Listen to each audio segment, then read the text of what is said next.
Retrouvez les meilleures offres de fin d'année sur dafimoto.com.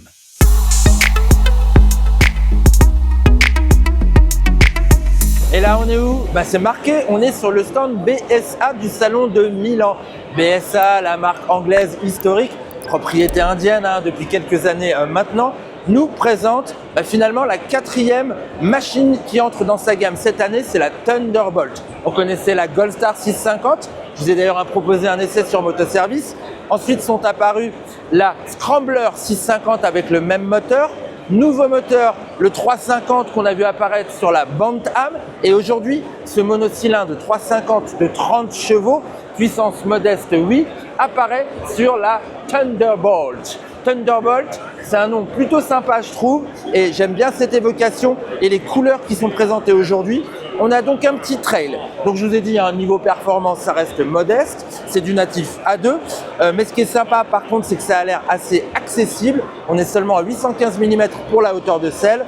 Et c'est un trail vraiment aventurier, moi qui me rappelle la première définition de l'Himalayan. Mais je pense qu'on peut la mettre quand même en concurrence avec une Triumph Scrambler 400X par exemple. Voilà, alors là, au niveau de la partie cycle, on a une belle fourche inversée à l'avant, un mono-amortisseur à l'arrière qui repose sur des petites biellettes progressives, roue de 21 pouces à l'avant avec du Dunlop bien marqué pour aller justement s'aventurer dans la pampa. Et à mon avis, elle le fait. Alors que derrière, on a une roue de 17 pouces.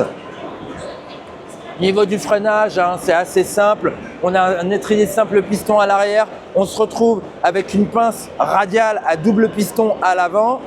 Il y a l'ABS bien évidemment et il y a surtout 3 modes d'ABS. Ça c'est chouette pour pouvoir justement moduler. Et puis dans la Pampa, on va plutôt s'amuser en jouant sur des modes un petit peu plus libres au niveau des assistances. Voilà, moi je trouve que c'est une belle proposition. Elle a vraiment un look très très singulier. Bon là c'est le show bike, évidemment ça sortira pas complètement comme ça ou alors faudra solliciter le catalogue accessoires de chez BSA.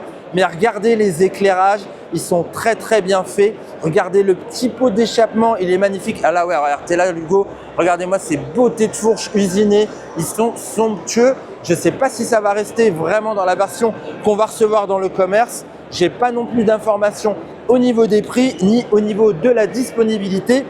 En revanche, ce qu'on sait par rapport à BSA, c'est qu'il va peut-être y avoir du changement au niveau de la distribution en France l'année prochaine. C'est pas encore confirmé, moi j'ai quelques infos, mais je vais pas en parler tant que c'est pas confirmé. En tout cas, BSA qui était chez Peugeot devrait aller ailleurs.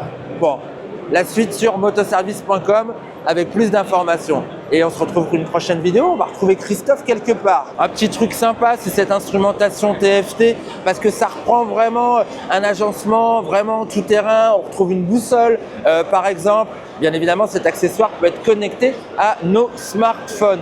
Et on arrive là avec un réservoir qui est bien creusé sur les flancs, 15,5 litres de contenance. Ça m'a l'air pas mal du tout, sachant que cette motorisation de 30 chevaux est à mon avis assez sobre. En revanche, une donnée que je ne vous ai pas donnée, c'est le couple. Le couple, on est à 26,5 Nm développé à 5800 tours.